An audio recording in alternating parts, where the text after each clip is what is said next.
Mistisa user ka ba? Like yung Mistisa Melasma Rejuve natin? And gusto mo makahanap ng pang-maintenance? Meron na tayo dyang pang-maintenance dahil ito ay all-in-one pero isang product lang siya guys. So ito siya ang ating Mistisa Serum. Luminous Glow Pro Plus, anti-aging, nakaka-glass skin, target melasma, hyperpigmentation, mga dry skin nyo dyan, and many more. Kaya nga all-in-one na siya guys. Yes, after nyo makaubos ng Mistisa Rejuve, pwede nyo na siyang gamitin as maintenance ang ating Mistisa Serum. So, how to use nito? After maghilamos ng Mistisa soap, pwede kayong mag-serum. Skip nyo ang toner.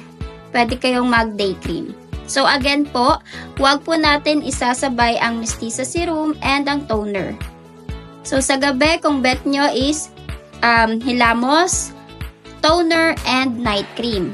Sa umaga, hilamos, serum, and day cream. So guys, ano pang inaantay nyo sa mga Mistisa user natin dyan at sa mga bago palang gagamit ng Mistisa Serum? All-in-one na siya, anti-aging, nakaka-glass skin, anti-melasma, and many more. Kaya mag-check out na kayo habang may stocks pa tayo guys.